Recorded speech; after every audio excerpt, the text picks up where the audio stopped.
So my total earnings from selling beats in my first year, April 2020 to April 2021, was...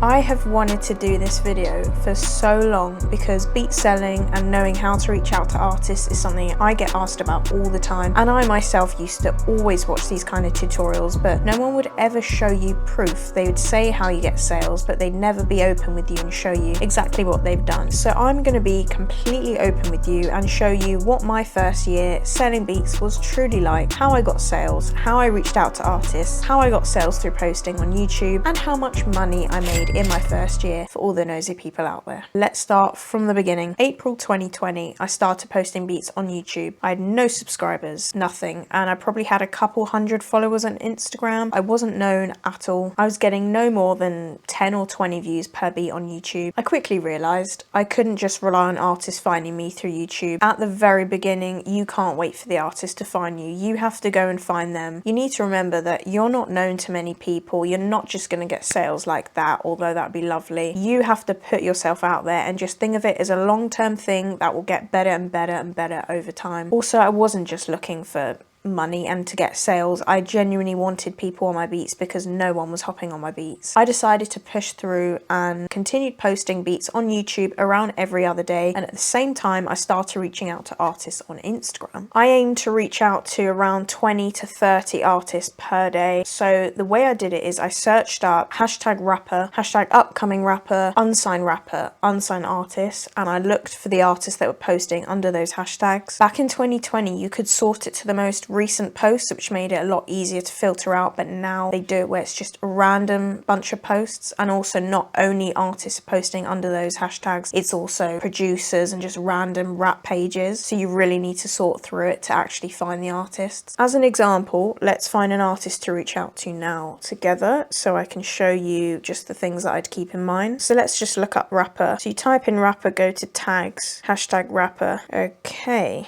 So what I found is probably going to be quite helpful is to go on promo pages, so artists will pay for promo. You'd hope that if they pay for promo, they're more likely to want to pay for beats because they're investing in themselves, and it's just easier to sort through because there's all rappers here. You know, when you go on this page, it's going to be all rappers, so I'm literally going to click on someone random. Let's listen to this guy.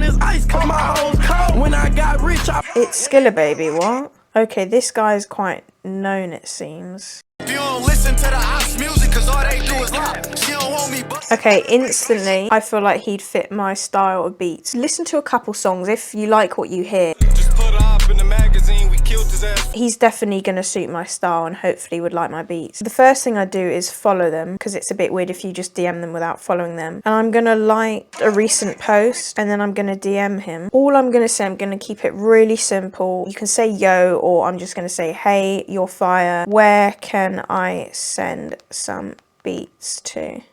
Short and sweet. When I used to watch tutorials of how to reach out to artists on Instagram, producers were saying you have to write this whole big paragraph, introduce yourself. I just think all you need to do is keep it simple. You're telling them they're fire. Be genuine as well. If you don't think they're fire, do not reach out to them because what is the point? But this guy's actually fire and I'm glad I've found him. Also, it doesn't matter the number of followers they have. As long as they look legit, you like what you hear from them, don't just go for the people who are verified or have big following. Another way to find artists is if you know there's a producer that makes similar style to you, go through their following, and if you can find a bunch of artists you know that they're already following them, so it makes it a bit more relevant, or look on their tagged posts. It'll be artists posting their music on Instagram and then they'll tag the producer if they produced it, obviously. That's another good way. After you send that first DM, the first thing they do if they see the message is they're going to check out your page. You need to have a decent looking Instagram page. You want it to be as personal as you can. I know we like to kind of hide ourselves, but if you have at least one picture of yourself, it really does make a difference because the artist can see who they're talking to. It makes it more personal. Have a bunch of your beats on there, a bunch of your best beats. They need to instantly, within 5 seconds, listen to some of your work. They're going to make a judgment within those first 5 seconds if they like you or not. If they like what they hear, they'll reply to you and they'll give you either their email or their number. That's why I kind of left it open. I didn't specifically say what's your email. I said where can I send beats to, because because it is kind of beneficial to have their number. They're more likely to check their phone than an email.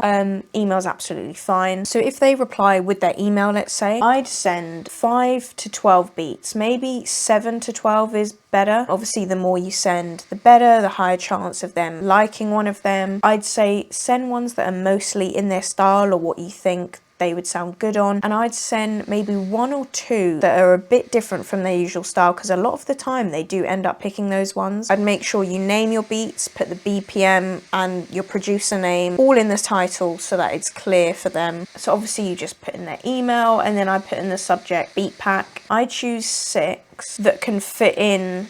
Is this within 25 megabytes? That's the limit in Gmail. And then if I wanted to send more, I would do it through Google Drive. So you click upload and then just add in the beats as normal. For example, if we wanted 3 more, you wait for them to load. Before you send, it's going to bring up this pop-up menu, and it's very important to click allow anyone with the link to access. Otherwise, they're going to have to request access to listen to the beats from the Google Drive. As soon as you send the beats, let them know that you've sent them and say, just let me know if you're feeling any. I'd wait at least maybe 5 days to a week and just follow up and say, are you feeling any of the beats? Which ones do you like, or which ones could you hear yourself on? You're going to get a mixture of responses back. Oh my god, my laptop's so loud. If they say, yeah, I like this one, you can say, okay, cool. You can go ahead and record on them, like practice on them. If you want to drop anything on any platform, just hit me up and we can talk about the price, or you can just straight up say your price. I'd make like a little page where it's got all your pricing on it and just send them that as a picture so that they can see all the different lease prices and options, and it's easier for them. But don't start off DMing them telling you price, you know. They could also say, no, I'm not really feeling those beats, could you send more? And then you could send more. They might like some from the new pack you sent. You might not hear back from them at all, and I'd say just leave it. You can follow up maybe once or twice. If they're ignoring you, then either they didn't like the beats or they just don't want beats right now. Some people don't really want beats right now, but they'll be open to you sending. Remember, you're reaching out to them. A lot of them won't actually realize that you're wanting money from it. If they want to actually drop the songs, a lot of them act like, oh, what, I have to pay?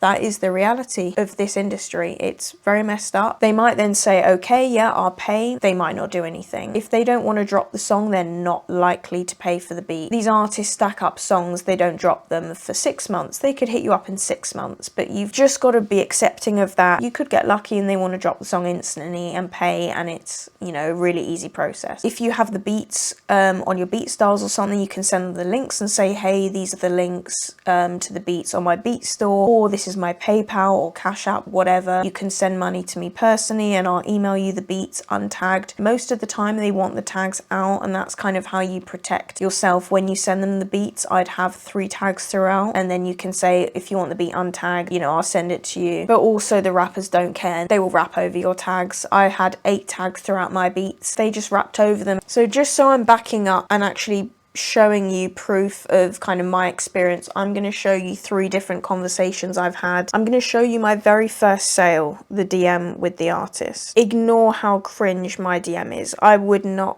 suggest writing something like this, but this was my first time. So this is 26th of April 2020. He replied and gave me his email. I then sent him 6 beats. I said, let me know what you think. He came back and gave me the name of one that he liked. He luckily very easily just said, I'm hitting the studio tonight, I'm trying to record on that, how's your pricing work? And he said, I'll probably just do the MP3, which most of them do. They do just the basic lease. I didn't hear back from him. I sent him the link to it on Beatstars, and then a couple days passed. I said, did you not want it in the end? I would not phrase it like that. I'd just say, yo, what's up? Are you still interested? I wouldn't say, did you not want it in the end? He replied to me, said, no, I'm just having issues with PayPal. What's your Cash App? At this point, I didn't have Cash App. I only had PayPal. And he's offering to give me $20 instead of the $15 that I was going to charge him, just for him being a bit late in replying to me. So that was great for my first sale, you know, getting $20 instead of $15. I'll put what I used to charge right at the beginning on the screen, by the way, just for reference. I did charge quite low. I feel like that's okay to start off with, but slowly over time do increase your prices because, you know, you'll be worth more. I was a bit confused if it would work or not, but yeah, he sent the money. It was a very smooth and easy sale as my first, which is nice. After they they send you the money, just say thank you, you know, look forward to hearing the song. And the fact that I got the sale 2 weeks after I started trying to DM people and posting on YouTube, which is pretty good, you know, it could have been a lot longer than that. This is another sale 2 months later, and you can see I kind of changed up my opening message. He hit me back the next day. I said, emailed you the beats, let me know if you're feeling any. He said, they're fire, we should work. I said, cool, which ones could you hear yourself on? And he's given me 5 different names of them. I said, if you want all 5 beats, we could do a discount. That's also what I was doing a lot at the beginning. Giving bulk discounts for like a really low price seemed to kind of up my sales, because they'll be like, oh, why not? I gave him 5 beats for $50, so that's quite a bit off. 2 days later, I'm hitting him up. I probably should have been a bit more chill than that, but he's saying, I didn't forget about you. On that same day, he said, what's your cash out? And then instantly sent me the money. It takes a couple days. It's not going to be an instant sale. I'm just giving you this as like a realistic thing that you can see, like my conversations. And remember, this is at the beginning for me. And then I'll show you this last one. So this is a month later, July 2020. I've done a different approach here where I've instantly in the opening line said how much I charge. I wouldn't mention that if I were you. Don't mention money in your opening line. But he's given me his email. So the next day he's hit me up. I didn't even need to hit him back up. He's given me the names of 2 that he was feeling the most. Instantly send me the money. If you consistently reach out to 20 or 30 artists every day for months at a time, you're going to start building up the connections. The sales will slowly start to come in more. If no one's giving you their email saying, yeah, let's work, then that's an indication that maybe your beats aren't ready yet. I don't think my beats were ready at all, but I was still getting replies. So there's always going to be people that do like your beats. You don't need to have a lot of followers. If the artist hears something straight away that they like, they're not going to go, oh, they don't have a lot of followers, I don't like their beats, because good beats are good beats at the end of the day, no matter who the producer is. You know, word of mouth is really important. If you start working with a bunch of people, you'll just get hit up from people saying, oh, you worked with my friend, can I get beats too? The word spreads. It's all super important to just work with as many people as possible. So once you start getting more sales, it's important to stay organized. I'll show you my sales spreadsheet. As I said at the beginning, I'm going to go through my monthly earnings and show you how many sales I got. This is how I do my sales spreadsheet. We've got the date, the artist's Instagram, the artist's email, the name of the beat. I have a code, like a number for each of my beats, because since when I made my first beat, I've labeled it beat number 1. So each beat has a code, it has a name, and I've written in brackets the type beat. These are all posted on YouTube, and this is how I labeled them. And then I've got the amount paid in dollars, and then in British pounds, because that's my currency, I have to convert it, and then how they paid, so Cash App, PayPal, Beatstars, and then any notes. Yeah, let's just go through how many sales I got each month from the very beginning. So 30th of April, that was my first sale. Got the first sale at the end of April, that was $20. May, I got 3 sales, $30 total. Now June, I managed to get 20 sales, so already just the number of artists in my DMs is increasing. That was $330, and I did get my first $100 lease, which makes up, you know, a big portion of that. July, I got 13 sales, and that was $220, and I also increased my price from $15 to $20 for the MP3 lease. August, I got 5 sales, $225. I did get my first exclusive sale for $150, so that's obviously most of that. September, I got 6 sales, that was $120. October, I got 6 sales, that was $195. November, I got 0 sales, $0, and December I got 5 sales, that was $190. It was the first time that I'd got sales through artists finding me on YouTube. I mean, it was through Beatstars, but they found the beats on YouTube. If you see Beatstars listed earlier than that, it's because I've just sent them the link through Instagram. But yeah, this was my first set of organic sales where the artists have found me, I haven't had to find them. So at this point in December, I had 108 subscribers, I had 21,000 total views, and just look at this graph, you know, my views were going up fast for the first time, so that's kind of why I started to get sales through my YouTube. It had taken me from April to December to get my first sale without me having to reach out to the artist, so it just shows you keep going. In total, my first 54 sales were through DMing artists on Instagram. The total amount I made from that was $1,140, but my total earnings for 2020 was $1,330, and that's including the 5 sales I got from Beatstars in December. So yeah, this whole time I was still posting consistently on YouTube. Moving into 2021, now mostly every sale is through Beatstars from artists finding me on YouTube. As you can see, the sales became far more consistent, so I didn't feel the need to reach out to artists on Instagram as much. I was doing it every now and then. You know, it's a big difference from like every now and then when I'd get sales through Instagram. This is now a lot more regular. For it to be like every few days was a big thing. I'd finally got what I wanted. People were coming to me, hitting me up. I was experiencing for the first time what it's like to get sales through YouTube and get decent views each month. My views jumped up to minimum 100k views per month. Also, I made a video a while back like breaking down my monthly views on YouTube and how I grew my Type Beat channel, so I'll link that in the description because that's definitely relevant to this. So yeah, let's go through my sales for each month. So January 2021, I got 16 sales, that was $470. February, I got 33 sales, $1,745. Now we're cooking. March, 19 sales, that was $935. April, 28 sales, $1,640. So 96 sales in 4 months, mostly from YouTube. Big improvement from the sales that I got when I was DMing artists on Instagram. And it was, you know, good passive income from me literally just posting a beat a day on YouTube. But compared to the amount of views I was getting, you know, at least 100k views per month, it's very low. It's a very low conversion. But I learned that a beat with 10k views might get more sales than a beat with 100k views. You know, these are many of the things that I learned. The number of views doesn't really correlate to sales sometimes. And most artists steal beats from YouTube, as I was talking about. That is the harsh reality of the game that you just need to accept. And it's so frustrating and annoying at first, but once you accept it, you've realized that it just means you have motion.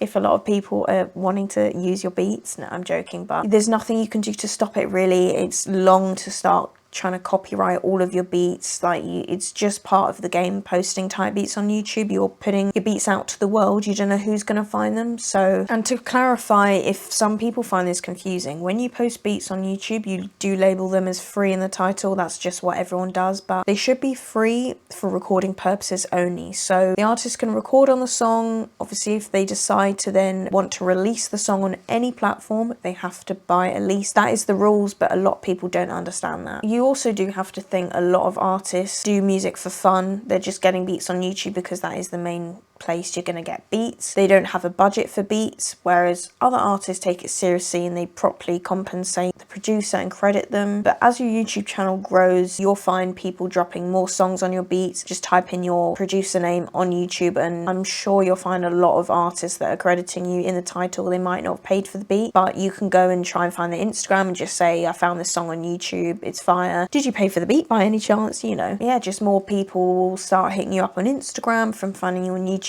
Sometimes they don't want to purchase through your Beatstars. They'd rather just hit you up personally and say, oh, can I send the money through Cash App, PayPal, whatever, just directly to you. They want to speak to you before sending any money just so that they know who they're speaking to, which is absolutely understandable. You just need to find repeat customers and the people that you like to work with the most. You can still DM artists on Instagram at the same time just to maximize your reach. I kind of let that slip. I'd say just keep it consistent. Even if it's 5 artists a day, it's better than nothing. So my total earnings from selling beats in my first year, April 2020 to April 2021, was $6,120, 155 sales. You might think that's bad, you might think that's good. I'm pretty happy with that. Going from 0 subscribers, I'm open and fine with showing you my earnings for the first year because it was the first year and just out of interest so you can actually get an insight what it might be like, because a lot of people don't show this. Honestly, over time, which is all I say, consistency, determination, whatever, you know, all the classic words. And if I can do it with not great beats, I promise you can do it. Just try and put yourself out there because people are not going to find you at the start. That was a lot of talking, but I really do enjoy making these videos because, you know, most of my videos are just cook up videos, but I really do hope you found this helpful. Please leave a thumbs up, subscribe, follow me on Instagram at Lollypopbeatz, and thank you so much for watching.